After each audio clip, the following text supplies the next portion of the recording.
नमस्कार प्रिय दर्शकों, एक बार फिर से आप सभी दर्शकों का हमारे YouTube चैनल में बहुत बहुत स्वागत है। दोस्तों, आज हम बात करेंगे चरित्रहीन स्त्रियों पर। चरित्रहीन स्त्रियों के कौन से लक्षण होते हैं और किस प्रकार की स्त्रियां अपने पति को भी कभी भी मरवा सकती हैं। तो दोस्तों, बने रहिए हमारे साथ हमारी वीडियो की समाप्ति तक।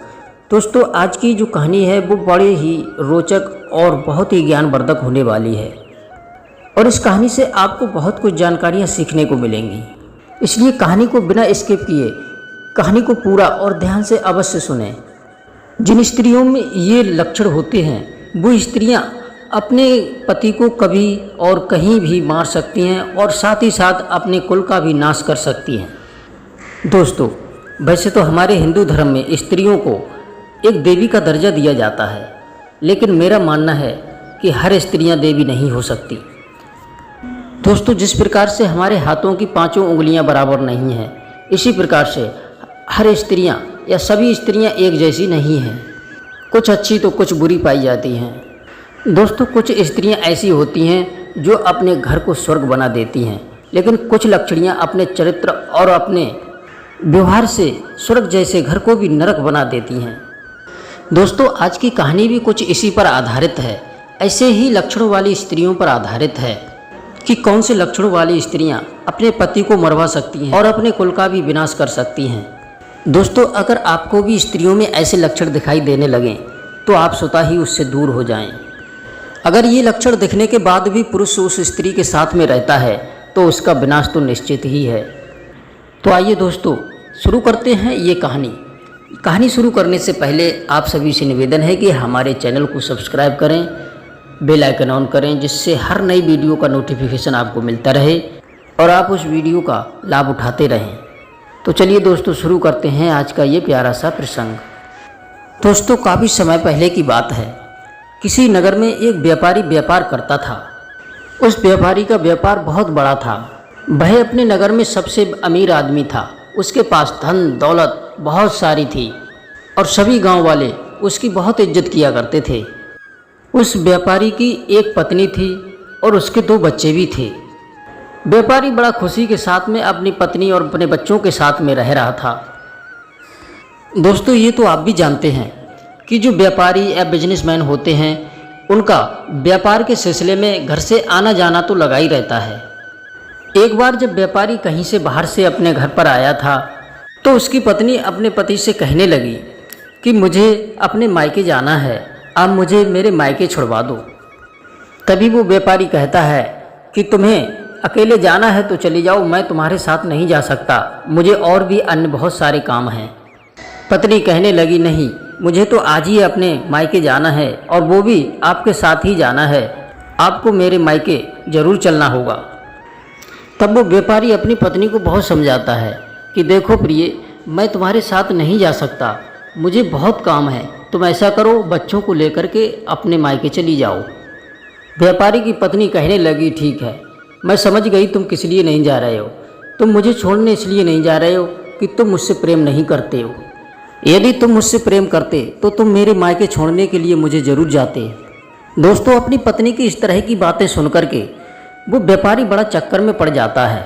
वो सोचने लगा कि यदि मैं अपनी पत्नी को छोड़ने नहीं जाऊँगा तो मेरी पत्नी ये समझेगी कि मेरा पति मुझसे प्रेम नहीं करता है, और यदि मैं उसे छोड़ने के लिए जाता हूँ तो मेरा सारा बिजनेस चौपट हो जाएगा, मेरा सारा व्यापार चौपट हो जाएगा। दोस्तों, वो व्यापारी अपनी पत्नी को बार बार मना करता है, लेकिन उसकी पत्नी हट पकड़कर बैठ जाती है कि नहीं, मुझे तो आपके साथ ही अपने मायके जाना है। दोस्तों, उस व्यापारी की पत्नी ने फिर से वही बात दोहराई कि मैं समझ गई, तुम मुझसे प्रेम नहीं करते हो, इसलिए तुम मुझे छोड़ने के लिए नहीं जा रहे हो। यदि तुम मुझसे प्रेम करते तो तुम मुझे छोड़ने जरूर जाते। दोस्तों, अब वो व्यापारी बड़ा मजबूर हो गया। यूँ कहिए कि वो अपनी पत्नी की इस हट के आगे बेबस हो गया और वह उसकी बात मानने को तैयार हो जाता है। व्यापारी कहने लगा, ठीक है प्रिय, मैं तुम्हें छोड़ने इसलिए जा रहा हूँ कि मैं तुमसे बहुत प्रेम करता हूँ, इसलिए नहीं कि मैं तुमसे प्रेम नहीं करता हूँ। चलो, मैं तुम्हें तुम्हारे मायके छोड़ करके वापस चला आऊँगा। दोस्तों, इस तरह से दोनों पति पत्नी जाने के लिए तैयार हो गए। दोस्तों, वो दोनों चलने लगते हैं पहले इतनी सवारियों की व्यवस्था नहीं थी, किसी गाड़ी की इतनी व्यवस्था नहीं थी, इसलिए पहले या तो लोग पैदल ही यात्रा करते थे या फिर किसी बैलगाड़ी द्वारा। तो उस व्यापारी ने अपनी बैलगाड़ी को निकाला और उस बैलगाड़ी में बैठ कर के दोनों चलने लगे। दोस्तों, उस व्यापारी को चलते चलते दोपहर हो जाता है, बहुत तेज़ धूप पड़ने लगती है। तब व्यापारी की पत्नी कहने लगी कि मुझे बहुत ज़ोर से प्यास लगी है, आप एक काम करो, इस बैलगाड़ी को कहीं पेड़ की छाँव में रोक करके और आप पानी की कहीं व्यवस्था करो, प्यास के मारे मेरा गला सूखा जा रहा है। तब वो व्यापारी अपनी पत्नी की बात मान जाता है और बैलगाड़ी को एक वृक्ष की छाँव में रोक करके और अपना पानी की तलाश करने के लिए चला जाता है। दोस्तों, वह व्यापारी पानी की तलाश में इधर उधर उस वन में पानी को ढूंढने लगा। दोस्तों, वह व्यापारी पानी को ढूंढते ढूंढते उस जंगल में काफ़ी दूर तक निकल गया। इधर उधर ढूंढने पर भी उसको कहीं पानी नहीं मिला। तभी कहीं नज़दीक में उसको एक गाय चराने वाला ग्वाला दिखाई दिया जो अपनी गायों को चरा रहा था। दोस्तों, वो ग्वाला एक बांसुरी वादक था और अपनी बांसुरी बजा करके उन गायों को चराया करता था। दोस्तों, तब वो व्यापारी उस ग्वाले के पास में जाता है और ग्वाले से पूछता है कि भाई, यहाँ कहीं पानी मिलेगा? ग्वाला ने बताया कि हाँ, यहाँ से थोड़ी दूरी पर एक कुआं है, आप उस कुएं पर जाकर पानी ला सकते हैं। दोस्तों, तब वो व्यापारी उस कुएं के पास पहुँचता है और उस कुएं से अपनी पत्नी के लिए कुछ जल लेकर के आता है। दोस्तों, जब वह व्यापारी अपनी पत्नी के लिए पानी लेने के लिए जाता है तो उधर वो चरवाहा बांसुरी बजाते बजाते अपनी गायों को चराते चराते उस व्यापारी की पत्नी के पास तक पहुंच जाता है और उसकी पत्नी भी उसकी बांसुरी पर मुग्ध हो चुकी थी। वह चरवाहा उस व्यापारी की पत्नी के पास बैठ कर के बातें करने लगता है। तब तक वो व्यापारी पानी लेकर के आ जाता है। तब व्यापारी अपनी पत्नी से कहता है कि प्रिय, ये लो, आप पानी पी लो। तब उसकी पत्नी पानी पीकर और उस व्यापारी से कहती है कि एक काम करो, अभी धूप बहुत तेज़ है, इसी पेड़ के नीचे हम दोनों आराम कर लेते हैं, इसके बाद में जब धूप कम हो जाएगी तब आगे की रास्ता को तय करेंगे। दोस्तों, व्यापारी अपनी पत्नी की बात मान जाता है और बोला ठीक है प्रिय, जैसा तुम उचित समझो वैसा करो। तभी उस पेड़ के नीचे वो दोनों लेट जाते हैं। ठंडी ठंडी हवा लगने के कारण उस व्यापारी को नींद आ जाती है। दोस्तों, जैसे ही व्यापारी सो जाता है वैसे ही उसकी पत्नी उठकर और उस ग्वाले के पास चली जाती है। व्यापारी की पत्नी चरवाहे से कहने लगी कि तुम बांसुरी बहुत अच्छी बजाते हो, पुनः एक बार फिर से इस बांसुरी को बजा करके दिखाओ। तब वो ग्वाला उस बांसुरी को दोबारा बजाता है तो वह व्यापारी की पत्नी कहने लगी कि मैं तुमसे बहुत प्रेम करने लगी हूँ। दोस्तों, तभी वो चरवाहा उस व्यापारी की पत्नी की बात सुनकर के बोलता है कि तुम ये क्या कह रही हो? तुम्हें ये बोलते हुए शर्म नहीं आ रही है, जबकि तुम्हारा पति तुम्हारे साथ है। तुम्हारा पति एक व्यापारी है, अच्छा खासा है, पैसा कमाने वाला है, और फिर भी तुम इस तरह की बात कर रही हो। व्यापारी की पत्नी कहने लगी, नहीं प्रिय, मैं तुम्हारी बांसुरी और तुम्हारी सूरत पर मन मुग्ध हो गई हूँ और मैं तुमसे बहुत प्रेम करने लगी हूँ। मैं तुम्हारे साथ ही रहना चाहती हूँ, अपना सारा जीवन तुम्हारे साथ बिताना चाहती हूँ। तब वो चरवाहा व्यापारी की पत्नी से कहने लगा कि तुम मुझसे प्रेम करती हो, ये मैं कैसे यकीन करूँ। व्यापारी की पत्नी कहने लगी, यदि तुम्हें लग रहा है कि तुम्हारे प्रति मेरा प्रेम सच्चा नहीं है तो तुम मेरी किसी भी प्रकार की किसी भी तरह से आप परीक्षा कर सकते हो। आप जो भी कहोगे मैं वो करने के लिए तैयार हूँ। दोस्तों, वो उस स्त्री की बात सुनकर के वो चरवाहा कहने लगा, ठीक है, क्या तुम मेरे लिए अपने पति को मार सकती हो? यदि तुम अपने पति को मार दोगी तो मैं समझूंगा कि तुम मुझसे सच्चा प्रेम करती हो। तब वो व्यापारी की स्त्री कहने लगी कि भला मैं एक औरत और एक मर्द को कैसे मार सकती हूँ? यदि तुम कोई मुझे उपाय बताओ तो मैं ऐसा करने के लिए तैयार हूँ। तो वह ग्वाला कहने लगा, ठीक है, मैं तुम्हें एक तरकीब बताता हूँ, अगर तुम वैसा करोगी तो तुम अपने पति को बड़ी आसानी से मार सकती हो। यहाँ से कुछ ही दूरी पर एक कुआं है, आप अपने पति को ले जाकर उस कुएं में धक्का देकर मार सकती हो, तब मैं समझूंगा कि तुम मुझसे सच्चा प्रेम करती हो। अगर तुम इतना कार्य कर दोगी तो मैं तुम्हें अपने साथ रख लूँगा और मैं जीवन भर तुम्हें अपने साथ रखूँगा। उस ग्वाला की इतनी बात सुनकर के वो व्यापारी की पत्नी ये कार्य करने के लिए भी तैयार हो जाती है। व्यापारी की पत्नी कहने लगी कि मैं तुम्हें पाने के लिए कुछ भी कर सकती हूँ, अपने पति को मार सकती हूँ, क्योंकि मैं तुमसे सच्चा प्रेम करती हूँ। तब वह व्यापारी की पत्नी अपने पति के पास पहुँचती है और अपने पति को जगा करके बोलती है कि हे प्रिय, मुझे बहुत तेज़ प्यास लगी है, आप मुझे थोड़ा सा पानी और लेकर के आओ। मुझे ऐसा लग रहा है कि प्यास के मारे मेरा गला सूखा जा रहा है, कहीं मेरे प्राण ना निकल जाएं। दोस्तों, अब वो व्यापारी अपनी पत्नी की बात मानकर उस जंगल की तरफ पानी लेने के लिए चला जाता है। दोस्तों, उसकी पत्नी भी उसके साथ गई थी। वह बोली मैं भी आपके साथ चलूँगी। जैसे ही वो व्यापारी और उसकी पत्नी उस कुएं पर पहुँचे, जब वो उसका पति पानी भरने लगा, तभी उसकी पत्नी पीछे से धक्का देकर और अपने पति को उस कुएं में गिरा देती है।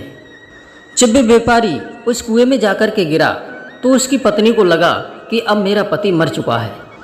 तभी वो व्यापारी की पत्नी उस चरवाहे के साथ चली जाती है। दोस्तों, जैसे ही वो व्यापारी उस कुएं में गिरा था, लेकिन वो मरा नहीं था। उसको उस कुएं के अंदर कुछ थोड़ी सी बेल पौड़ी हुई थी। उस बेड़ के सहारे वह व्यापारी कुएं से बाहर निकल आया था। दोस्तों, जब वह व्यापारी उस कुएं से ऐसे तैसे बाहर निकलता है तो वह बहुत डरा हुआ और सहमा हुआ था। कुएं से निकलते ही वह बेहोश होकर गिर जाता है। दोस्तों, उसी जंगल में एक महात्मा जी पानी की तलाश में घूमते हुए, पानी को तलाश करते हुए उसी कुएं के पास जा पहुँचे। तभी उनकी नज़र उस व्यापारी पर पड़ जाती है।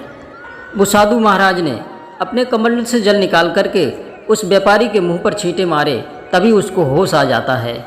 तभी साधु महाराज उस व्यापारी से पूछते हैं कि पुत्र, तुम यहाँ अचेत अवस्था में किस लिए पड़े हो? तुम्हारे साथ तुम्हारी ये हालत किसने की है? दोस्तों, तब वो व्यापारी उन साधु महाराज को अपनी सारी घटना बता देता है और इस तरह से वो व्यापारी उन साधु महाराज से कहता है कि मेरी पत्नी ने मेरे साथ में इस तरह से धोखा किया है। दोस्तों, तभी वो साधु महाराज उस व्यापारी को अपने साथ अपनी कुटिया में ले जाते हैं और उसे कुछ 3 बातें ऐसी बताते हैं और उस व्यापारी से कहते हैं कि अगर तुम इन 3 बातों को अपनी गांठ में बांध कर रखते हो तो तुम कभी भी अपने जीवन में धोखा नहीं खाओगे और हमेशा ऐसी स्त्री से बच के रहना और ना ही कभी ऐसी स्त्रियों से धोखा खाओगे। साधु महाराज कहते हैं कि इन 3 प्रकार की स्त्रियों पर कभी भी भरोसा मत करना, क्योंकि ऐसे 3 प्रकार की स्त्रियां अपने कुल के विनाश का कारण बनती हैं। दोस्तों, साधु महाराज पहली बात बताते हैं कि पहली स्त्री वो होती है जो अपने पति की बात नहीं मानती है और अपने पति को अपनी हट के आगे उसे मानने पर मजबूर करती हैं, अपने पति की बातों को अपने ढंग से मनवाती हैं। साधु महाराज बताते हैं कि जो पत्नी अपनी हट को अपनी बातों को ज़बरदस्ती अपने पति से मनवाती है तो समझ लो वो स्त्री चरित्रहीन होती है। तो ऐसी स्त्रियां अपने पति को कभी भी मरवा सकती हैं और साथ ही साथ अपने कुल का भी विनाश कर सकती हैं। साधु महाराज दूसरी स्त्री के बारे में बताते हैं कि जो स्त्री अपने पति के सामने किसी गैर मर्द की तारीफ़ करे या हर समय उसकी बातें करके हंसे तो समझो वो स्त्री भी चरित्रहीन होती है, या अपने पति के सामने किसी पर पुरुष की बढ़ाई करती हैं, बार बार उनकी बातें अपने पति के सामने कहती हैं, तो समझ लो वो स्त्री कभी भी अपने पति को मरवा सकती है और अपने कुल का भी विनाश कर सकती है। दोस्तों, साधु महाराज तीसरे नंबर की स्त्रियों के बारे में बताते हैं कि तीसरे नंबर की वो स्त्रियां होती हैं बिना कारण गुस्सा और चिड़चिड़ापन करती है। अगर आपकी स्त्री बिना बात पर गुस्सा और चिड़चिड़ापन दिखाती है और वह बार बार रोज़ ऐसा करती है तो समझ लो वह आपको पसंद नहीं करती है, तो वह यह जाहिर करना चाहती है कि आप उसे पसंद नहीं हैं। तो आप समझ जाइए कि उसकी नज़र कहीं और है। और आमतौर पर स्त्रियां गुस्सैल तब हो जाती हैं जब वह अपने प्रेमी से बात नहीं कर पाती हैं और आप उन दोनों के बीच में रोड़ा बन जाते हैं। तो ऐसी स्त्रियां अपने पति को मरवा सकती हैं और अपने कुल का भी नाश कर सकती हैं। ऐसा करने में उन्हें बिल्कुल भी झिझक नहीं लगती है। इसलिए दोस्तों, ऐसी 3 स्त्रियों से आप हमेशा बचकर रहें और जिन स्त्रियों में ये 3 प्रकार के लक्षण दिखाई दें तो समझ लेना कि वो चरित्रहीन है और अपने पति को कभी भी मरवा सकती है। तो दोस्तों ये जानकारी आपको कैसी लगी? हम उम्मीद करते हैं कि आपको ये कहानी ज़रूर पसंद आई होगी। तो आप कहानी को लाइक और शेयर अवश्य करें। आप सभी दर्शकों का बहुत बहुत धन्यवाद। जय श्री कृष्णा, जय श्री राधे।